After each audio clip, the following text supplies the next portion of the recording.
Hey everyone, Mitch coming in from the Commander's Core studio. Welcome to the show. So, on today's episode, well, I've got a very exciting episode for you. I'm going to help you make your own Precon for, well, half the price of Precons these days. That's right, I've got a brand new deck for you around Mendicant Core Guidelight, a very cool, very popular new commander that I absolutely love. Let's jump into the commander, then we'll talk about the strategy, how we're going to win, the price of the deck, and then we'll jump into the tactics. First up, Mendicant Core Guidelight is a star 3 robot for 2 mana in Azorius. Power is equal to the number of artifacts you control. I absolutely love that. Start your engine, so again, basically if you've got no speed, starts at 1, goes up on each of your turns when an opponent loses life. Max speed is 4. Not going to take us long to get there with this one, because max speed for this one is whenever you cast an artifact spell, you pay 1. If you do copy it, the copy becomes a token. That is a huge effect, and of course this commander itself can become very huge. Now when it comes to the strategy for this deck, we are going to go wide with artifacts and artifact tokens. Yeah, we're going to get a ton of artifacts into play very quickly, and we're going to have some, ways right away to make a lot of tokens, or some repeatable ways that make a lot of tokens throughout the game. So when we are doing so, our commander's power is going to increase. And how we're going to win is we're going to duplicate powerful artifacts and get evasive. So by duplicating powerful artifacts, that's not going to take us too long to get to that max speed, and when we do, just pay 1 extra mana for a copy of something. That not only gives us an extra copy of that thing, which is going to make it more powerful, but also makes our commander more powerful too, and we've got plenty of ways to make our commander evasive, maybe even make it hit, twice as hard, to turn it into a 2-shot, if not even a 1-shot KO on any of our opponents. When it comes to the price of this deck too, we are not breaking the bank. This is a $25.20 deck, according to mtggoldfish.com, a very budget-friendly deck for you. And again, when it comes to the price of Precons these days, about half the price of Precons, depending on when and where you get them. Now let's jump into the tactics, though, starting off with tactic number 1. We're going to be going wide once with certain things out there. Rosy Khan of South Lane is not an artifact, but it is a creature that can help us out a lot.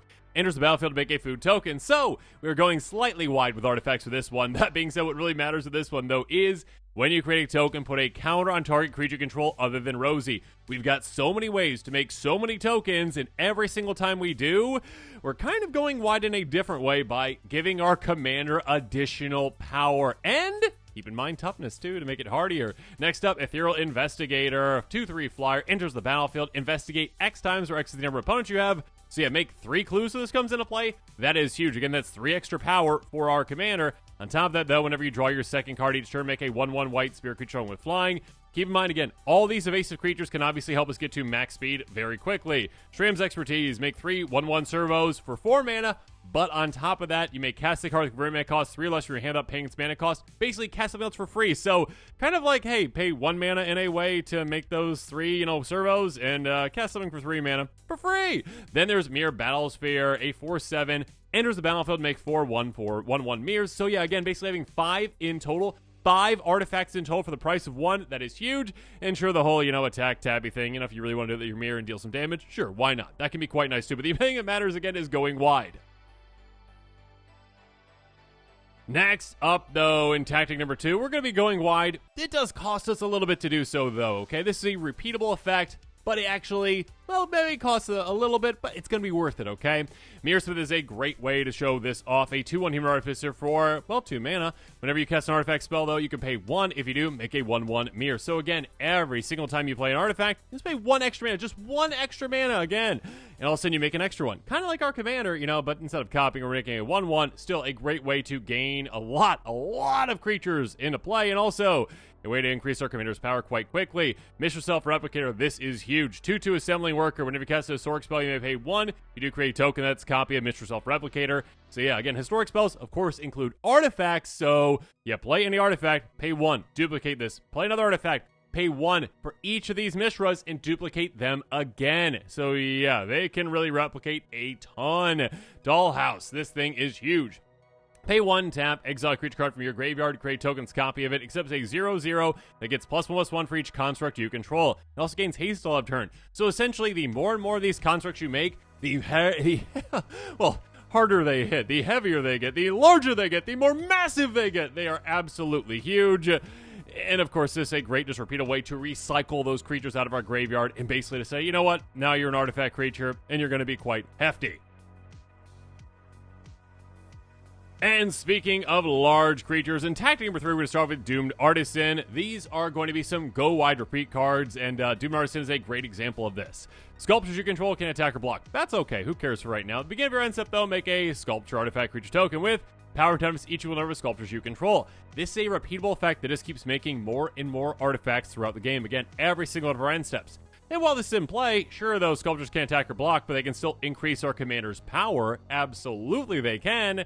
And if this ever gets taken out, or maybe we say bounce it back to our hand or take it out ourselves, all of a sudden, all those sculptures can come to life and take things out. Golem Foundry, casting artifact spells, get a charge counter on it, remove 3 counters, make a 3/3 artifact creature token. So basically, every 3 artifacts you play, you get 1 for free. Sky Strike Officer, a 2/3 flyer, whenever it attacks, make a 1/1 Soldier Artifact Creature token. Also tap 3 soldiers, draw a card. So a great source of, again, repeatable ways to make artifact tokens. And on top of that, a card draw engine for us. Stormfleet Negotiator. And again, keep on these flyers too. Again, flying can be great for that max speed. 2/2 flyer. Attacks. Each player reveals the top card of the library. For each non-land card revealed this way, make a map. Each player draws a card. So a great way to essentially say, you know what? Let's get some extra map tokens out. That's going to happen quite a bit. And yeah, we'll get some card draw too. Logic Investigator, speaking of which, a 2/4 Flying Vigilant Angel Detective. Beginning of your upkeep, investigate once for each opponent who has more cards in hand than you. That could be all of our opponents, and when that is, well, that is 3 clues on our turn. Schema Thief, a great way to copy our opponent's artifacts. A 3/3 flyer deals combat to a player, make a tokens copy target artifact the player controls. Okay, this is repeatable, and every single time we get through, chances are pretty likely at least one of our opponents will not have a flyer, so it's going to be quite great for that.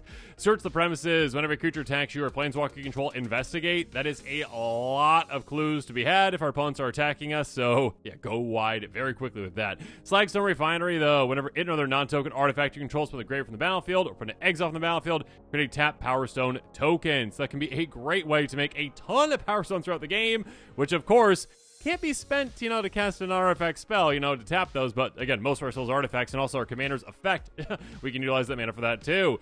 Or this ability as well, Geology Enthusiast, a 2/5, begin your end step, make a tap Power Stone token. That's lovely. By the way, you pay 6 mana, you draw a card, get a counter on this, sure, why not? Good card draw engine. Tamio's Journal, though, a great value engine for us. Gain your upkeep, investigate, make a clue. So again, we got plenty of ways to make clues, including this one. This is repeatable. On top of that, though, tap, sacrifice 3 clues, tutor for any card out of your library. Lovely. Sharding Sphinx is huge, though. 4/4 Sphinx with flying. Whenever an artifact creature control deals combat to a player, make a 1/1 Thopter with flying. So basically, get through with a bunch of, artifacts, and all of a sudden, double that up. And then next turn, double it up again. And then again. Huge. Speaking of doubling, though, we're moving on to our next tactic. We're talking about doubling up damage. First up, Inquisitor's Flail. Equipped creature would deal combat damage. He deals double that damage instead. And sure, don't worry about the other part. If another creature deals combat damage, equipped creature deals double that damage instead. Yeah, we're not going to swing our commander into a position where it's getting hit. And in fact, we got plenty of ways to get our commander through that we'll get to here in a little bit. But yeah, doubling up our commander's damage with this can be massive, especially when paired with, say, double strike like Fire Shrieker. Equipped creature does double strike, equipped for 2. Again, if our commander has, say, 7 power, and we swing and we hit, all of a sudden, oh no, our opponent is hit for 14. That is, 2/3 the way there, essentially, when it comes to commander damage, because we've got to get to 21. That being said, again, if you've got another doubler like Inquisitor's Flail, it doesn't take even that much. It just basically takes, okay, sure, I'm at 6 power. Double again, that's 22. You are out of here. Flaming Fist, this is a great one as well. Enchantment, commander creatures you own have whenever this creature attacks against double strike until end of turn. Again, double strike can be huge for our commander. All we need to do is get our commander to 11 power, and it is a one-shot KO with any kind of double strike effect. And with the amount of artifacts and ways to create artifact tokens, it's going to be so easy to do. So, Rover Blades, it can either be a 2/2 crew, a vehicle essentially with double strike, that's nice. Or it can be an equipment that we equip for 4, give that equipped creature double strike, that's probably what we're going to do with it. Brass Knuckles, this is huge for us though. Cast a spell you copied, so you get 2 of these again, increasing our commander's power further, and all of a sudden, if we equip this to our commander, and it's got another equipment attached to it, it just costs equip 1, commander's got double strike, and yeah, we can just equip both of these 2 if we need to. Next up, though, again, I've already alluded to some cards that can help get our commander through. We've got plenty of great ways to give it evasion. Lifehaven Kitesail is a great one. Just costs 1, enters the battlefield attached to a creature you control. gives that creature flying. Manifold Key, we can untap an artifact, which can be quite nice for, certain artifacts out there that we really need to untap, or pay 3, tap, target creature can't be blocked this turn. A great way to get our commander through. Zephyr Boots, flying for that equipped creature. On top of that, deals combat to a player, draw and discard a card. Keep in mind, with Double Strike, we get that twice. Cloak of the Bat, very nice. This is the exact same thing as Fleet Feather Sandals, flying and haste equipped too. So swing right away, and also, get through. Gilded Pinions, a great way to get multiple artifacts into play. ETB, make a treasure token. So again, 2 artifacts for the price of 1. On top of that, equipped creature has flying. Key to the City, a great delayed looting effect for us. Tap, discard a card. Eventually comes untapped. You can pay 2 to draw a card. But also, once you discard that card, up to 1 creature just can't be blocked this turn at all. So get that commander through. Psychic Paper, attached to a creature. Choose a creature card name and a creature type. Who cares? What matters is equipped creature has Ward 1. It can't be blocked, and sure, the name is the thing. Yeah, whatever. It just matters basically that it can't be blocked. The Ward 2 is quite nice as well. Sorry, Ward 1. Equipped 2. Wedding Invitation, another great card as well. ETB, draw a card, so it replaces itself right away. Again, an artifact in play for us. When we need to, though, tap, sacrifice it, make a creature unblockable this turn. That can be game ending. Next up, we are moving on to some card advantage and card selection. First up, Collector's Vault artifact for 2, pay 2, tap, draw, and then discard, so nice looting effect, and also make a treasure token. So it's a great, repeatable way to get a lot of card selection, and also, of course, actually just make a bunch of treasures. Just flood the board with a bunch of artifacts. Mask of Memory, when that creature gets through that's equipped to it, well, draw 2, discard 1, some great card advantage for us. On top of that, of course, another artifact to have in play. Then we got Hilda's Crown of Winter. Pay 1, tap, target creature. Cost 1 to activate during our turn, so it can just be free to do so in a way to potentially get our commander just through on someone. On top of that, pay 3, sacrifice it, draw a card for each tap creature opponent control. That could be a massive way to draw a massive amount of cards. Speaking of which, Midnight Clock, one of our mana rocks can do that too. Tap for a blue. We can also get hour counters on it throughout the game, or pay to get that on there. Once that 12th one's put on it, we basically are going to Time Twister, okay? We get to replace our hand, in our graveyard, shuffle it back into our library, and then draw 7 new cards. Master Thopterus, another great, card draw engine and artifact creation engine all in one. Cast an artifact spell, make a 1/1 Thopter flying. Also, pay 2 and sacrifice 2 artifacts, draw a card. Thopter Shop, speaking of which, kind of similar to actually Sai. Whenever one of our artifact creatures control die, draw a card. Cool, triggers only once each turn. That's nice, though. Pay 3, tap, make a Thopter. There you go. So again, gets us both. Unctus Grand Meditect, another great value engine for us. Other blue creatures you control have, when it becomes tap, draw a card, then discard a card. We can also pay to make creatures blue, or pay life to make creatures blue that are artifacts. On top of that, other artifact creatures control get +1/+1, a great Anthem effect for our team, including our commander. Biting of Fast, again, with all those evasive creatures that we've been talking about, including our commander, draw some cards whenever they hit players. On top of that, you can pay 2 and tap and force an opponent to attack to just leave them wide open. Thopter Spy Network, a great repeatable source of card advantage, and Thopter Creation. At the beginning of your upkeep, if you control an artifact, create a 1/1 Thopter with flying. We're going to have our artifacts in play, of course. And on top of that, whenever one of our artifact creatures control deal combination player, draw a card. That's basically going to be 3-card draw. Again, if we have, enough evasive creatures for each turn, 1 for each opponent. And then on top of that, if we got double strike, that's an extra 1 for us too. Research Thief, though, a great way to draw even more. 3/3 flash flying. Artifact creature control deals combination player, draw a card. So the potential draw even more than that, because it's not limited to once per player. Next up, though, let's move on to some ramp. How are we going to get all the mana that we need for these juicy cards? First up, Azorius Signet, a very solid mana rock, filters our mana. Marble Diamond enters battlefield, tapped and taps for a white. Sky does the exact same thing, but it taps for a blue. Mind Stone, we can tap for mana, or can pay 1 tap, sacrifice. Noble's Purse, over time, this can be 4 artifacts for us. Enters tap with 3 coin counters on it, tap, move a coin counter from it, make a treasure token. Prismatic Lens can either tap for a colorless or filter our mana force. The Iron Crag can tap for a colorless or can turn into an equipment, essentially, that we can equip on our commander for +3/+3. Foundry Inspector, a great way to save mana on all of our artifacts. Again, we've got so many artifact spells. Cost 1 less to cast. Keep in mind with our commander, again, when it can copy things, getting a second copy of this can just be game ending. Malcolm Keen-Eyed Navigator, a great way to make treasures throughout the game. 2/2 flyer. Whenever one of our pirates hit, we get a treasure. Then we got Sonic Screwdriver, can tap for 1 mana of any color, or we can, untap an artifact, scry 1, but most importantly, make a creature unblockable by paying that 3 and tapping it. Worn Power Stone, very simple, very effective. Cost 3, enters tap, taps for 2. Finally, Dreamstone Hedron, cost 6, tap for 3, you can pay 3, tap and sacrifice, draw 3 cards. Again, just keep in mind with our commander, if we can copy this, pay 6, pay an extra mana for that copy, and all of a sudden you tap for 6 mana right away, a massive way to ramp. Next up, let's talk about some removal, and actually some removal again that can help get our commander through in combat. Keep in mind, if an opponent only has one blocker, goodbye to your blocker with Alchemist Retrieval. For 2 mana, we can bounce any line permanent. For just 1 mana, we can bounce one of our own, essentially, so if we need to get something back in our hand, protect it, or just to get an extra copy of it with our commander, we can. You come to a river, oh my goodness. So either, again, bounce target non-line permanent back to its owner's hand, or target creature gets spawns to 0 and cannot be blocked this turn. Again, game-ending play for our commander. Phasing of Zalfir basically makes some non-land permanents phase out, and they don't phase back in until this leaves. But then the third lore counter is draw all creatures. For each creature destroyed this way, its controller creates a 2/2 black Phyrexian creature token. So basically replace a bunch of things in play with a bunch of less threatening things in play and save your commander while you're doing so. Wash out, get rid of all the permanents of the color of your choice, bounce them all back to owner's hands. Aethergale, very simple, very effective, very efficient. 5 mana, bounce 6 things. Perplexing Text. Again, we talked about so many token creators that we have, including creature token creators. So with this, we choose 1 instant speed, 5 mana. Bounce all, creature tokens back to those hands, or non-token creatures. So again, our commander just costs 2. Yeah, we're fine paying that to replay it, but our opponents, well, they're going to have so much more expensive creatures. So have fun. Austere Command, very flexible for us. Choose 2. Artifacts, enchantments, small creatures, big creatures, whatever you want to take out, take those things out. Probably the bigger creatures, and probably the enchantments. Celestial Judgment, though.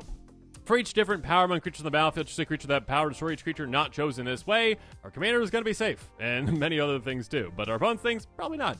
Angel of the Ruins, though, a 5/7 angel of flying, enters the battlefield, exile 2 target artifacts on our enchantments, a great way to remove some things, or cycle away early if you need to. Next up, though, let's talk about some great lands. First up, Boundary of the Consoles. Tap for a cost, or pay 5, tap, sacrifice it, make 2 Thopters. So again, evasive creatures, yes, but also adding to our artifact count. Speaking of which, Razor Tide Bridge. Yeah, enters the battlefield tapped. It's indestructible. It taps for, well, 1 of 2 of our colors, essentially. Both of our colors. But yeah, this is a great way to, again, just have an extra artifact in play, because again, our commander counts lands too, yes. Seeing the Crime, yet another artifact land force. It's a clue. Enters tap, taps for a color, so we can tap and tap an untapped creature we control to add 1 mana of any color if we need to, or pay 2 and sacrifice to draw a card if we need to as well. Now to wrap things up, though, again, at the end of the day, a really fun commander, one that can give you an absurd amount of value throughout the game. Again, once you get to that max speed, oh my goodness, 1 extra mana to copy all of your things. That is huge. And also, again, when it comes to huge, this commander can hit so hard, so quickly, your opponent's heads are going to spin, and you will take them out in absolutely no time. And with that, this episode is coming to a close, so it's my turn to hear from you. In the comments below, let me know your thoughts are on this episode. And of course, as always, thanks again, and have a good one.